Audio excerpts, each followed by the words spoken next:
한 사람의 범죄로 말미암아 우리가 죄가 들어왔고, 이 죄로 말미암아 모든 사람이 자기중심적이고 죄의 경향성을 가지게 되었고, 이 죄 때문에 모든 사람에게 사망이 왔고, 이 죄의 노예의 상태에 살게 되었고, 그 죄의 노예 상태로 말미암아 모든 사람에게 죽음이 임하게 되었다라고 성경은 우리에게 말씀하고 있습니다. 그런데 오늘 로마서 본문, 우리가 읽었던 로마서 8장에 보면, 특히 로마서 8장 1절에 보면 사도 바울이 우리는 죄와 죽음의 노예 상태에서 이제 완전히 벗어났다라고 선언하고 있습니다. 로마서 8장 1절을 한번 보겠습니다. 그러므로 이제 그리스도 예수 안에 있는 자에게는 결코 정죄함이 없나니, 그리스도 예수 안에 있는 자는 결코 정죄함이 없다. 우리가 완전히 노예의 상태에서 해방되었다라고 이야기합니다. 그러면 정죄함이 없다라는 말이 무슨 말일까요? 정죄함이 없다라는 것은 표면적으로 볼 때 예수 믿는 사람은 죄의 용서함을 받았고 믿음으로 의롭게 되었다라는 말씀이죠. 오늘 본문에서 결코 정죄함이 없다는 또 다른 의미는 뭐냐면, 우리가 변화된 신분에 대한 선언입니다. 우리에게는 결코 정죄함이 없고 우리는 변화되었습니다. 이것을 선언하고 있는 말씀입니다. 여러분, 우리가 예수님 믿기 전에는 죄에 대한 노예였습니다. 우리 안에 죄성이 있고 죄에 이끌려 살아가는 사람들이었습니다. 그것으로 인하여 우리가 결국 하나님 앞에 죽음에 처하게 된 겁니다. 그런데 이제는 이러한 노예의 상태로부터 해방되어서 우리가 성령의 인도하심을 받게 되는 새로운 신분, 자유인이 되었다라는 것을 선언하고 있는 겁니다. 이제 우리는 죄 때문에 끌려다니고 죄에 대해서 이렇게 끌려다녀서 그 속에 사망과 죽음 속에 사는 존재가 아니라, 이제 성령으로 말미암아 우리 예수님의 보혈의 피로 죄 사함을 받고 우리가 새로운 사람이 되어서 이제 죄의 노예가 아니라 새로운 하나님의 아들이 되온 성령님의 뜻을 따라 살아가는 새롭게 변화된 자유인이 되었다라는 사실을 오늘 바울은 말씀을 통하여 강조하고 있는 겁니다. 우리는 오늘 이 말씀을 통하여 몇 가지 질문을 살펴봄으로써 오늘 본문에 주는, 우리에게 주는 메시지에 대해서 알아보기를 원합니다.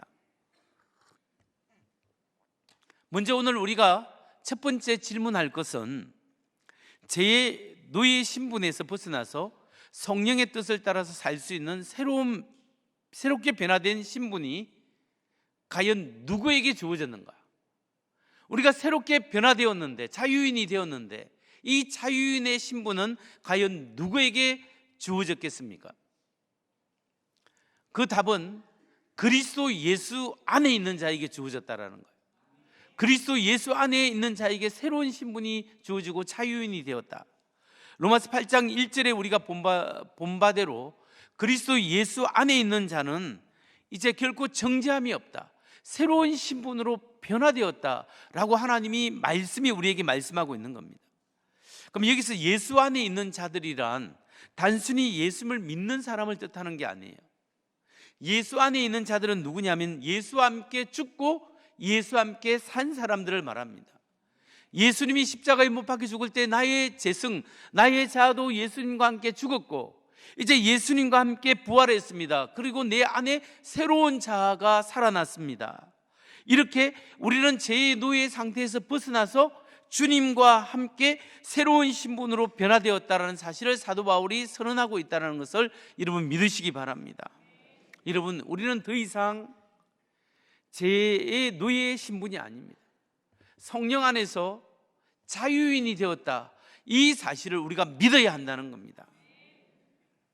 그렇다면 우리가 죄의 노예의 신분이 아니라 자유인이 되었다라는 사실에 대한 근거, 두 번째 질문은 근거는 무엇일까요? 우리가 자유인이 되었다라는 사실, 거기에 대한 근거가 뭐냐? 로마서 8장 2절에 나오고 있습니다. 이는 그리스도 예수 안에 있는 생명의 성령의 법이 죄와 사망의 법에서 너를 해방하였습니다. 예수 안에 있는 생명의 성령의 법이 죄와 사망의 법에서 너를 해방시켰기 때문에 우리가 자유인이 되었다라는 겁니다. 여러분, 해방의 근거는 내주하는 성령께서 죄와 사망의 법에서 우리를 해방시켜 주었다. 성령이 우리 안에서 변화시켰다, 이 말씀을 하고 있는 거예요. 그러면 이어지는 세 번째 질문은, 성령님이 내 안에서 내주하시는, 내 안에서 계시는데 내주하는 목적은 무엇인가? 성령이 내 안에, 예수 믿을 때, 고백할 때 예수님이 내 안에 들어오시는데 들어오셔서 하는 일은 무엇이죠? 로마서 8장 4절에 나옵니다. 육신을 따르지 않고 그 영을 따라 행하는 우리에게 율법의 요구가 이루어지게 하려 하심이라. 육신을 따르지 않고 영을 따라 행하는 우리에게, 성령을 따라 행하는 우리에게 율법의 요구가 이루어지게 하기 위해서다. 여러분, 율법의 요구가 뭐예요? 하나님이 원래 이스라엘 백성에게 율법을 주실 때 그 목적이 뭐였습니까? 죄를 깨닫고 하나님의 말씀대로 살아가지 못하도록 주었을까요?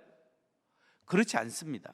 십계명을 주고 율법을 주고 레위기 제사법을 준 것은 그 이스라엘 백성, 하나님의 백성의 거룩함을 위해서입니다. 거룩함.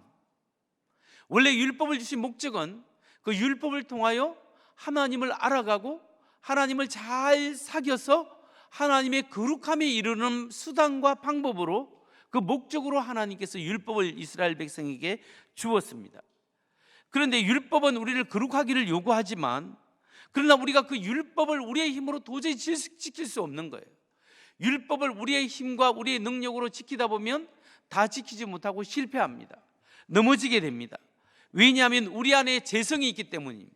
하나님의 말씀대로 살지 않도록 하는 나의 육신의 소욕, 나의 욕망과 욕구가 하나님의 말씀을 파괴하고 율법을 제대로 지키지 못하도록 합니다. 그걸 우리에게 적용하면 우리의 힘으로 이웃을 사랑할 수 없고, 나에게 어떤 안 좋은 말을 한 사람을 용서할 수도 없고, 내가 나의 힘으로 하나님의 말씀대로 제대로 살아갈 수도 없는 그런 존재, 하나님의 말씀에, 하나님의 뜻대로 살아가려고 하다 보면 그것이 나에게 굉장히 제약이 되고 힘이 되고, 그래서 내가 그 말씀대로 살아가지 못할 때 도리어 해방감이 내게 오는 것이 아니라 죄의식이 내게 들어오는 거예요.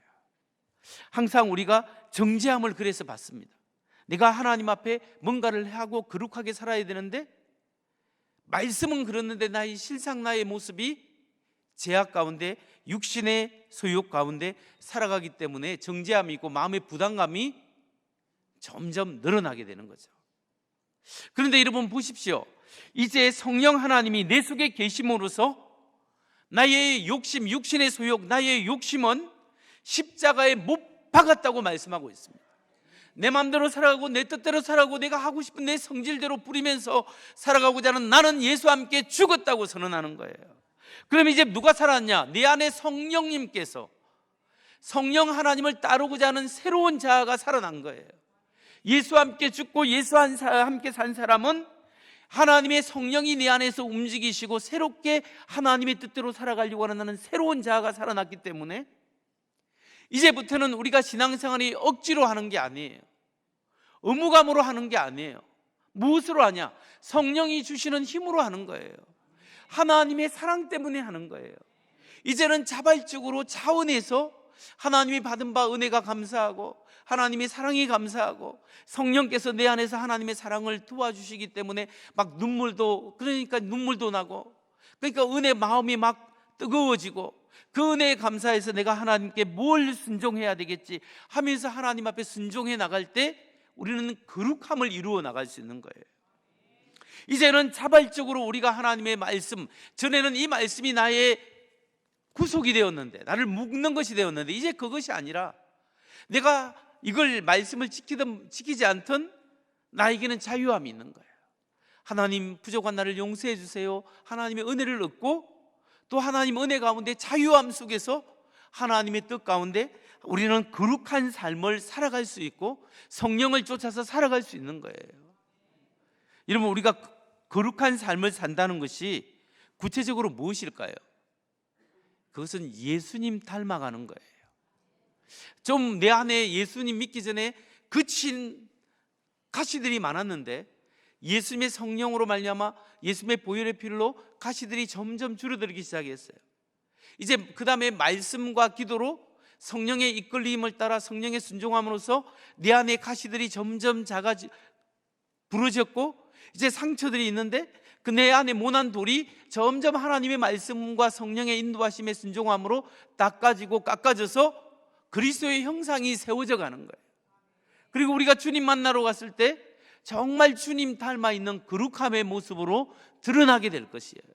이 모든 것이 나의 능력, 나의 힘, 내가 그렇게 해야지, 내가 봉사해야지, 이렇게 할 때 이게 나에게 의무와 나에게 힘으로 다가오지만, 어려움으로 다가오지만, 그게 아니라 하나님의 은혜와 사랑이 있고 성령님이 내 마음속에 감동을 주시기 때문에 그게 순종하고 성령을 쫓아 성령을 갈망하며 나아가는 사람은 신앙생활이 짐이 아니라 기쁨이 되는 거예요. 이제는 하나님의 은혜로 정말 내 삶이 내 안에서부터 달라지는 거예요.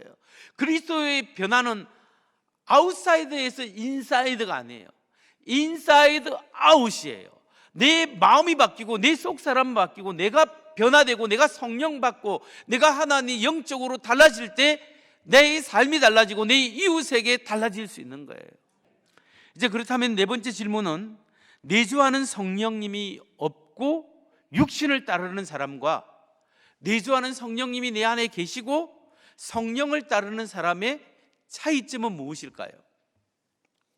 여러분, 육신을 따르는 삶과 성령을 따르는 삶의 차이점, 그것은 무엇입니까? 로마서 8장 5절에서 8절에 나와 있습니다. 같이 보면 육신을 따르는 자는 육신의 일을, 영을 따르는 자는 영의 일을 생각하나니 육신의 생각은 사망이요 영의 생각은 생명과 평안이니라. 육신의 생각은 하나님과 원수가 되나니 이는 하나님의 법에 굴복하지 아니할 뿐 아니라 할 수도 없습니다. 육신에 있는 자들은 하나님을 기쁘시게 할 수 없느니라. 이 말씀에 보면 육신을 따르는 자와 영을 따르는 자가 다르다고 이야기합니다. 여기서 육신이 무엇일까요? 육신을 따르는 자, 육신은 이 같은 몸을 말하는 게 아니에요. 여기서 말하는 플래시라는 것은 죄의 경향성, 죄로 말미암아 타락된 자기 중심적 인간성을 말합니다. 죄성, 죄의 경향성을 말하고 하나님과 전혀 상관없는 죄의 경향성을 따르는 것, 그게 바로 육신이에요. 그래서 이런 육신, 하나님과 상관없이 자기의 마음대로 살아가려고 하는 그 마음이 결국 그 삶이 죽음이요 하나님과 원수가 되고 하나님을 기쁘시게 할 수 없다라는 사실이에요. 반대로 영을 따르는 자, 뭐냐, 성령 하나님을 따르는 사람은 성령의 인도하심을 받고 그 결과가 생명과 평안이에요. 주님이 주시는 생명, 영생을 얻고 평안하고 은혜가 그 안에 기쁨과 감사가 넘치는 거죠. 이 말씀에서 사도 바울의 요지, 핵심이 뭘까요? 예수 믿는 사람과 믿지 않는 사람은 근본적으로 다른 사고방식을 가지고 있다. 근본적으로 다른 사고방식이 있기 때문에 근본적으로 다른 삶의 방식으로 살게 된다는 거예요. 여러분, 우리의 생각을 어디에 두고 사는가? 여러분, 우리의 마음을 어디에 두고 사는가? 내가 무엇을 가장 귀중히 여기고 무엇에 사로잡혀 살아가고 있는가? 이런 점들이 예수 믿는 사람과 믿지 않는 사람의 차이가 난다는 거예요. 자신의 모든 생각과 마음의 관심이 자기 자신에게 있고 자기가 하고 싶은 욕망, 자기 꿈에 있는 것과 그게 있는가? 아니면 하나님의 일과 성령이 주시는 마음과 하나님의 나라에 관심이 있는가? 어느 것에 마음을 두는가에 따라 우리 영의 사람이냐 육신의 사람이냐 완전히 달라지는 거예요. 여러분이 가지고 있는 관심과 최고의 욕망과 욕구가 과연 무엇과 연결되어 있습니까? 하나님을 기쁘시게 하려고 하는 삶을 살고 있는가를 생각해 보시기 바랍니다. 이제 사도 바울은 이렇게 육에 속한 사람과 영에 속한 사람의 차이를 확실히 구별하고 난 다음에 로마서 8장 9절로 15절 사이, 그것을 통하여 우리가 직접적으로 우리에게 이제 말씀하고 있어요.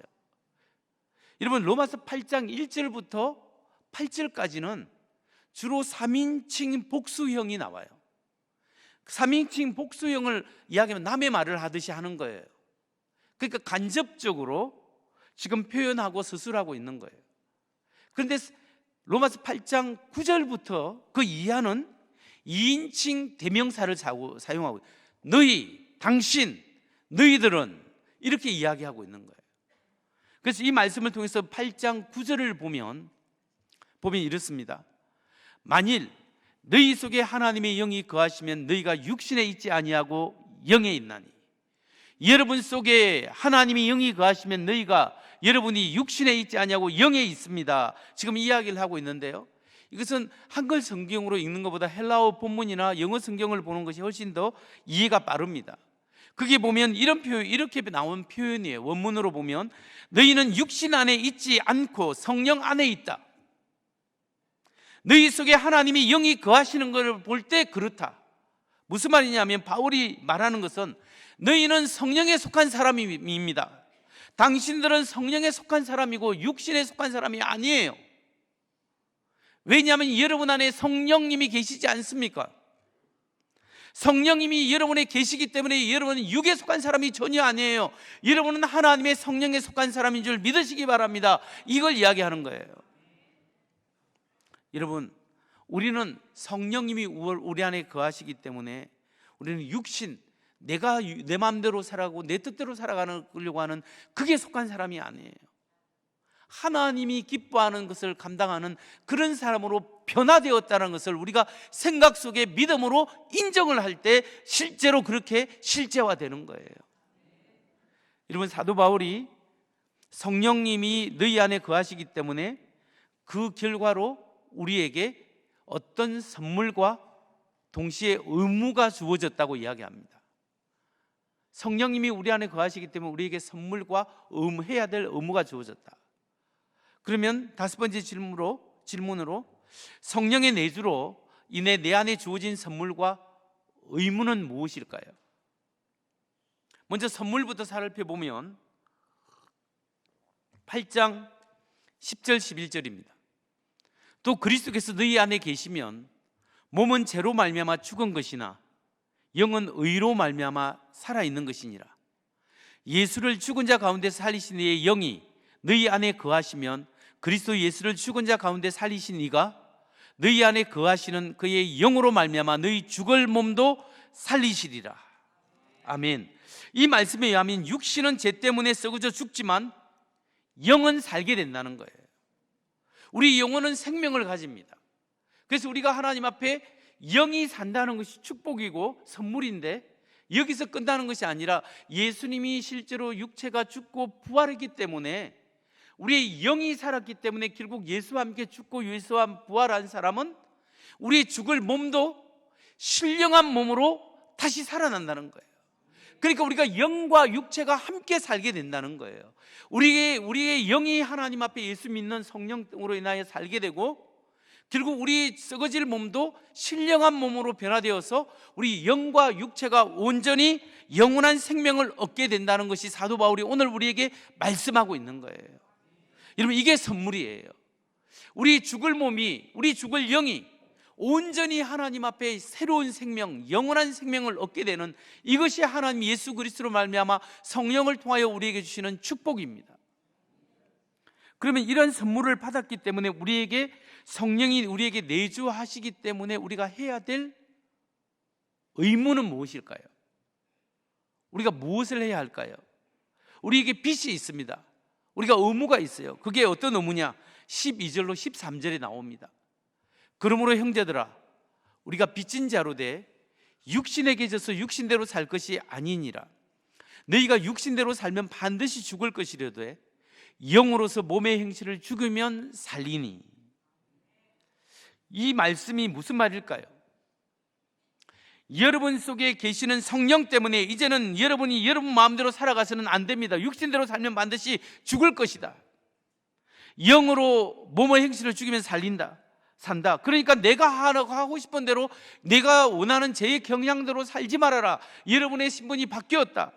그래서 우리 안에 계시는 성령님이 원하시고 성령님이 기뻐하시는 그것을 행하면서 살아라. 그러면 성령의 인도하심으로 여러분의 몸이, 여러분의 삶이 살게 될 것이다. 성령의 인도하심을 받게 될 것이다 말하는 말씀이에요. 여러분, 우리가 영육 간의 생명을 얻었기 때문에 이제는 내 마음대로 사는 사람이 아니라 그건 던져버렸고 죽었고, 이제 성령님이 새 생명 가운데서 성령님의 인도하심 속에서 살아가는 것, 이것이 우리가 해야 될 의무라는 거예요. 우리가 영원한 생명, 하나님의 기쁨과 하나님의 영광에 참여했기 때문에 이제는 하나님이, 성령 하나님이시는 그 마음을 쫓아 행하는 의무가 우리에게 주어진 거예요. 그게 곧 평안이고 기쁨이고 생명으로 연결되는 거예요. 이제는 하나님의 사람으로 내 욕심에 초점을 맞추지 않고 하나님이 기뻐하시는 일에 초점을 맞추는 거예요. 내 생각을 하나님의 생각에 두고 하나님의 말씀에 순종하면서 성령에 이끌리는 삶을 살아가는 것이 새로운 삶의 방식입니다. 그렇게 살아가는 우리 모두 되시기를 주의 이름으로 축원합니다.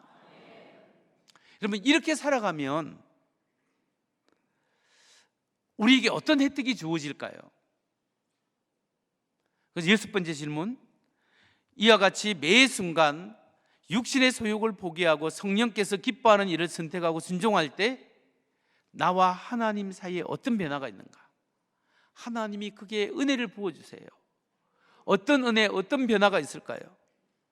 아버지와 자녀와의 관계가 더욱 깊어지는 거예요.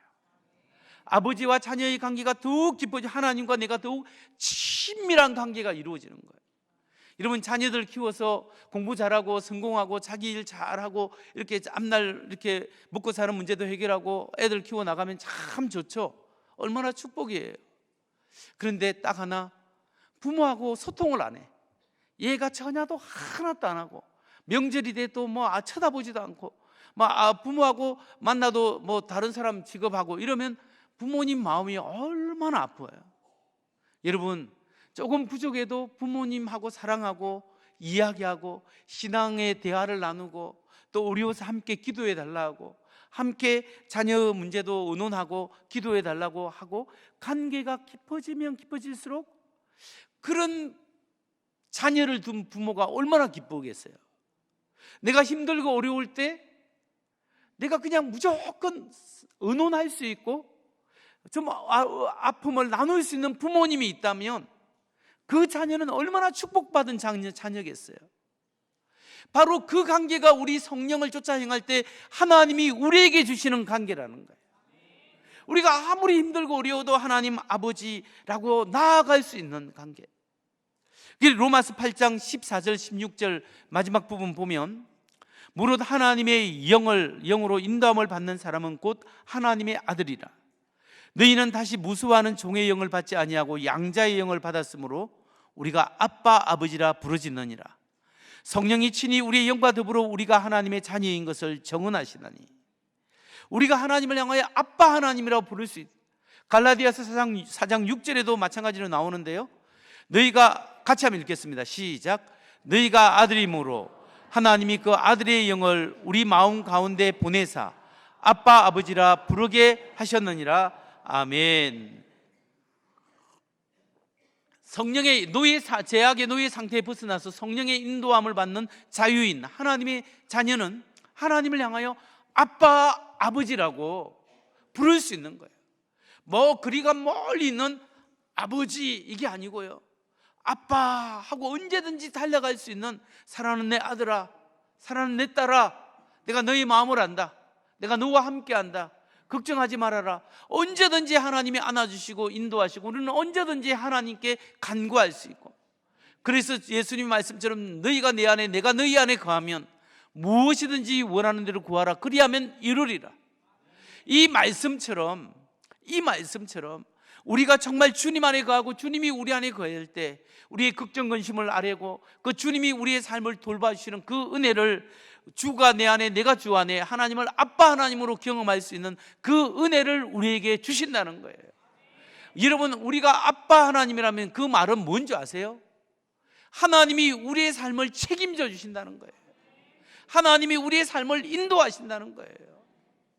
그 은혜를 우리에게 주신다는 거예요. 그렇기 때문에 우리의 생각을 하나님께 고정시키고 성령님이 주시는 마음에 순종하는 새로운 방식의 삶을 사는 여러분 되시기 바랍니다. 우리가 예수님의 성령의 은혜를 의지하여 내 안에 주시는 성령을 의지하고 순종할 때 우리의 신앙생활이 이제는 기쁨이 되는 거예요.